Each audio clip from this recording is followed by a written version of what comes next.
በዚህ ሰዓት እንግዲህ ዩቲዩብ አዲስ ነገር ይዞ ብቅ ብሏል። ከዩቲዩብ ገቢ ለማግኘት የሚጠበቀው መስፈርቶች በሁለት እጥፍ ማድረጋቸውም ተሰምቷል።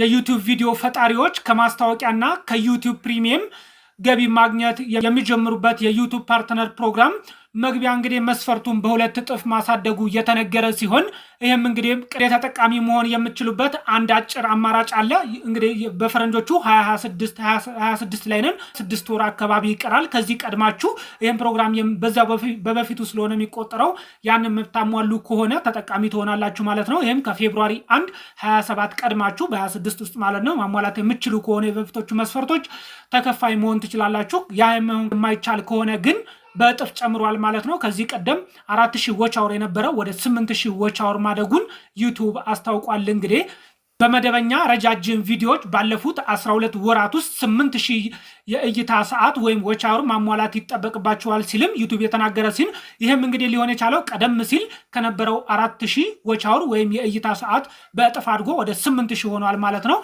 እንደገና ደግሞ አጫጭር ቪዲዮዎች ሾርት ቪዲዮዎችን ባለፉት 90 ቀን ውስጥ 20 ሚሊዮን እይታዎችን ወይም ቪው ማሳካት ይኖርባቸዋል ሲል የተናገረ ሲሆን ይህም እንግዲህ እንደሚታወቀው ቀደም ሲል 10 ሚሊዮን እይታ በሁለት እጥፍ ጨምሮ ወደ 20 ሚሊዮን አድጓል ማለት ነው።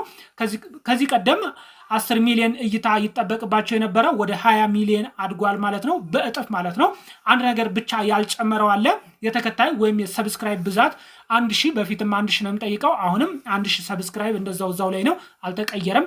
ይህ መረጃ ከፈረንጆቹ 27 ቀድማችሁ የምታሟሉ ከሆነ ግን እናንተን አይመለከትም ማለት ነው። በዩቲዩብ ገቢ አስተዳደር ደንብ ላይ የተደረገ ትልቅ ማሻሻያ መሆኑን የተገለጸ ሲሆን እንግዲህ ተጨማሪም ቀደም ሲል በፕሮግራሙ ውስጥ የተካተቱ የአጭር ይዘት ፈጣሪዎች የገቢ ክፍያቸው እንዳይቋረጥ በየ90 ቀናት ውስጥ 10 ሚሊዮን እይታ ጠብቀው መያዝ እንዳለባቸውም ተገልጿል። ይህ ማለት እንግዲህ በ90 ቀን ውስጥ 10 ሚሊዮን አንዴ ገብተናል ብለው እንትን የማይሉ ከሆነ በየቀኑ ማለት በየ90 ቀን ውስጥ 10 ሚሊዮን ተጠብቆ መቆየት አለበት። ከ10 ሚሊዮን እይታ በታች ከሆነ ሾርት ቪዲዮ ለሚሰሩ ብቻ ነው ይሄ የሚሆነው፣ እንግዲህ አይሰራም ማለት ነው።